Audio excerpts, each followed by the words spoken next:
මෙන්න මේ අත මහගන්න විදිය ගොඩක් අය මගෙන් අහලා තිබුණා. දැන් මම අද ලෑස්ති වෙන්නේ ඔයාලට මෙන්න මේ අත හදාගන්නේ කොහොමද කියලා දෙන්න. දැන් මම සාරි බ්ලවුස් එකේ මූලික අත මෙතනට ඇඳගෙනයි තියෙන්නේ. දැන් ඔයාලට මේ මැද කඩ ඉරක් මම දැම්මා. මේ තියෙන්නේ අත් ගොබේ රේඛාව.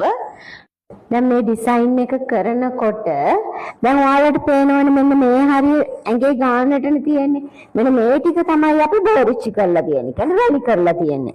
එතකොට අපි මෙන්න මෙන්න මෙතන මේ කිහිල්ල ඒ කියන්නේ අත් ගොබේ රේඛාවට වඩා ටිකක් උඩට ගිහිල්ලා තියෙනවා. එතකොට අපි යන්නේ ඒ විදියට මේ ඇඳ ගන්න ඕනේ. එතකොට දැන් මම ඒක කරගන්නයි ලෑස්ති වෙන්නේ. එතකොට මේක බෝලයක් විදියට තමයි ඇවිල්ලා තියෙන්නේ. දැන් අපි බලමු ඒක කරන විදිය. දැන් මම මෙන්න මේ අත් ගොබේ රේඛාව තියෙනවානේ. එතනින් පහළට අඟල් 1.5ක් එන විදියට ගන්නවා. ඒක ඔයාලට කැමති විදියට ගන්න පුළුවන්. අඟලක් වගේ ගන්නත් පුළුවන්. දැන් මම ගත්ත අඟල් 1.5ක් පහළට. ඊට පස්සේ මම මෙන්න මේ කොටස මනිනවා.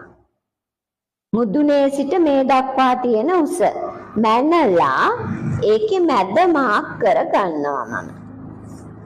මාක් කරගෙන ඒ මිම්ම මම මෙන්න මේ විදියට මේක වටේට ලකුණු කරනවා.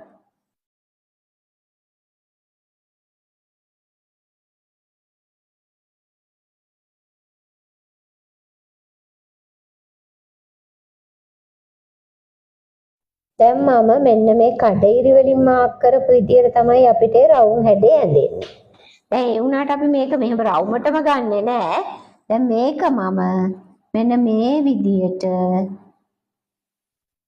අතේ හැඩයට ඇඳ ගන්නවා.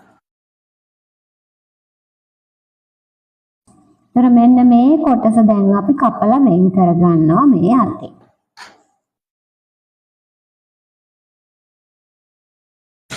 දැන් අපි මෙන්න මේ විදියට අත කොටස කපා ගත්තා. කපාගෙන අපි මේ ඇඳගත්තු හැඩේ දිගේ වෙන් කර ගන්නවා. ඒතර මෙන්න මේ කොටස තමයි පහළ කොටස. එක හරි මේ විදියටනේ මාක් කරගත්තේ. දැන් මේ තියෙන්නේ ඉහළ.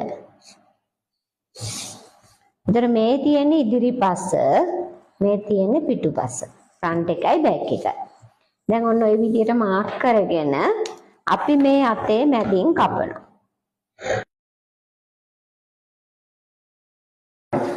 කපලා ඒක මම වෙනම කඩදාසියක් අරගෙන මේකේ අලව ගන්නවා.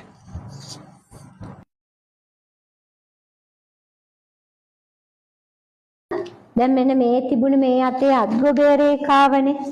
ඒ රේඛාව කෙලින් හිටින විදියට මේ කොටස් දෙක ඈත් කරලා අලව ගත්තා. මේ අතර පරතරය මේ කොටස් දෙක අතර දුර අඟල් 4ක් හිටින විදියට. ඔයාලට රැලි වැඩි කරගන්න ඕනේ නම් මේ පරතරය වැඩි කරන්න පුළුවන්. ඊළඟට මම දැන් මේකේ මැද ඉර තියෙනවානේ. දැන් මේ අතේ මැද රේඛාව තියෙනවා. මෙන්න මේ විදියට ඒ රේඛාව අපි මැදින් අඟල් 2ක් ඉහළට ගන්නවා. ඊළඟට මෙතන මැද රේඛාවේ පහළ කෙළවර තියෙනවානේ. මේ කොටස් දෙක හමු වෙන තැන. දැන් මෙතන ඉහළ කෙළවර කියලා ගත්තේ මම මෙතන. මෙතනින් ඉහළට මම 2ක් ගත්තා. මෙතනින් පහළට මම අඟලක් ගන්නවා. අරගෙන අපි මේක මෙන්න මේ විදියට රවුම් කරලා හදා ගන්නවා.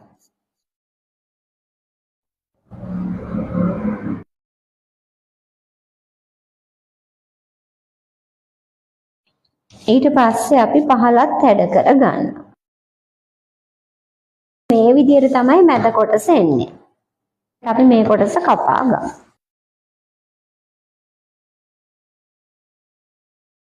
දැන් ඊළඟට අපි මේ කොටස් දෙක රෙද්දෙන් කපා ගන්නවා. රෙදි වලින් කපනකොට මෙතනට අඟල් භාගයක මැහුම් වාසි තියා ගන්නවා. මේකේ මේ පහළ පැත්තට මැහුම් වාසි තියා ගන්නවා. දැන් අපි අතේ කොටස් දෙක කපා ගත්තා. මේ ඉහළ කොටසට පහළින් මැහුම් වාසි තියාගත්තා. පහළ කොටසට ඉහළින් මැහුම් වාසි තියාගත්තා. ඊළඟට මේකේ දෙපැත්ත මාක් කරගන්න ඕන. දැන් මම මේ ඉදිරිපස මාක් කරගත්තා. පිටුපස මාක් කරගත්තා. ඊළඟට මේකෙත් ඉදිරිපස පිටුපස මාක් කරගන්න. ඊළඟට අතේ මෙතන මැද ඉහළ මැද ඒවට කට් මාක් දාගන්න.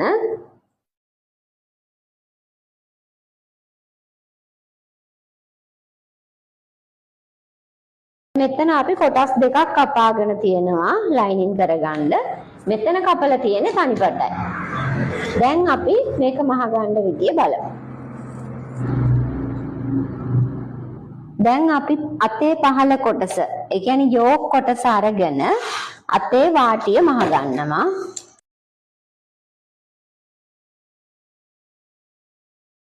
දැන් අපි පහළ මහගත්තා. ඊළඟට අපි මෙතන මැහුම් වාසිය කන පිට පැත්තට යන කොටසට තියලා මහගන්නවා.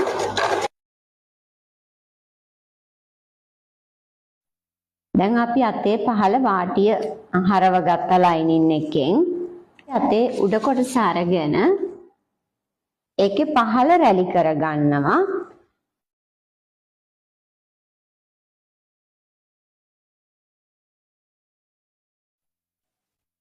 ඊළඟට අපි මේක පහළ රැලි කරගන්නවා.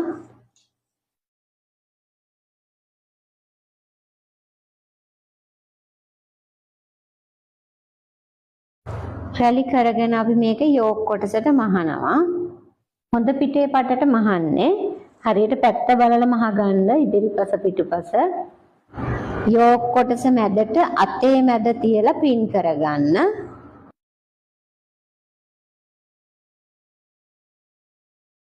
ඊළඟට කෙළවරත් පින් කරගන්න. මේ මැද රැලි ටික ගානට ලස්සනට හදාගන්න. මේක කිහිල්ල පැත්තටම රැලි ටික ගන්න එපා. ටිකක් පහළ, ඒ කියන්නේ මැද හරියට වගේ හිටින විදියට හදාගන්න.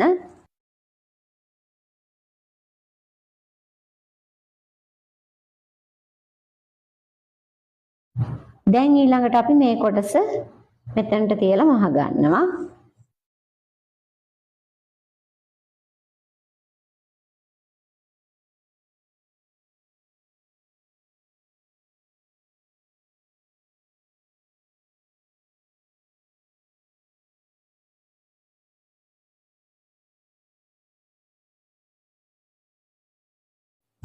දැන් අපි මෙන්න මේ විදියට මහගත්තා. ඊට පස්සේ දැන් මෙතන යෝක් කොටස වහලා මහ ගන්න ඕනේනේ. දැන් අපි කරන්නේ මෙන්න මේ විදියට යෝක් එක දිගෑරලා තියලා රැලි කරපු අත කොටස මැදට තියලා මේ කෙළවර දෙක අල්ල ගන්නවා. අල්ලගෙන ඉස්සෙල්ලා මහපු මැහුම් පාර උඩම මේ මැහුම් පාරත් යන විදියට අපි මහ ගන්නවා. ඒකත් ඔයාලට ලේසි ඉස්සෙල්ලා පින් කරගන්න. ඇතුලේ තියෙන අත කොටස අහු නොවන විදියට පරිස්සමට මහ ගන්න.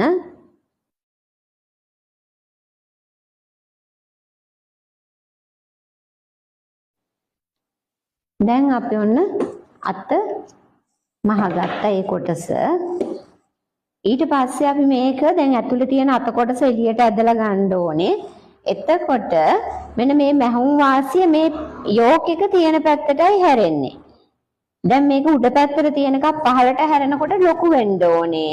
ඒක නිසා අපි මෙතන මෙන්න මේ විදියට කට්ස් දාගන්නවා.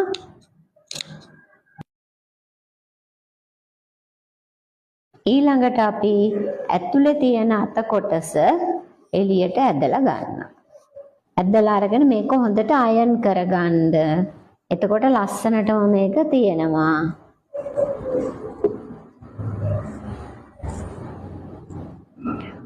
ඔයාලට ඕනේ නම් අවුට්ලයින් එකක් දාගන්නත් පුළුවන්. මගේ අතේ නම් මම අවුට්ලයින් කරලා නැහැ. මෙතන හොඳට අයන් කරගෙනයි තියෙන්නේ. දැන් අපි මෙන්න මේ විදියට අයන් කරගත්තා. ඊට දැන් මේකේ කන පිට පැත්ත මේ තියෙන්නේ. මේ තියෙන්නේ හොඳ පිට පැත්ත. ඊට පස්සේ අපි අත ඇඳුමට අල්ලන්න අත වටේට කියන්නේ අත මුදුනටත් බුරුල් නූලක් දාගන්න.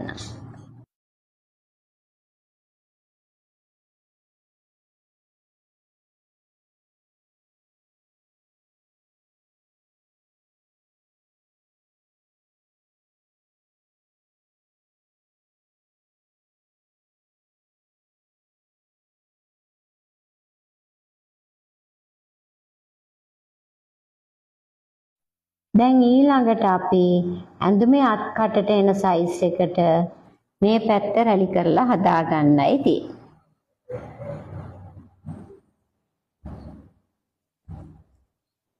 මෙන්න මේ විදිහට තමයි අපි හදාගත්තු අත පේන්නේ. මෙන්න මේ අත ඇඳුමකට අල්ලගත්තට පස්සේ මෙන්න මේ විදිහට තමයි පේන්නේ. මම ඔයාලට මේ අත කියලා දුන්නේ සාරි හැට් එක මූලික අත අරගෙනනේ. ඔයාලට පුළුවන් වෙන ඇඳුමකට උනත් මේ අත මහ ගන්න. එතකොට ඔයාලා ඒ ඇඳුමට අදාළ මූලික අත අරගෙන මේ කරපු නිර්මාණය ඒ අතට කරලා ඒ අත හදා ගන්නත් පුළුවන්. දැන් මේ වීඩියෝ එක ඔයාලට අද වැදගත්ුනේ නැතත් පස්සේ හරි දවසක වැදගත් වෙන්න පුළුවන්. ඔයාලට පුළුවන් වීඩියෝ එක සේව් කරලා තියාගන්න.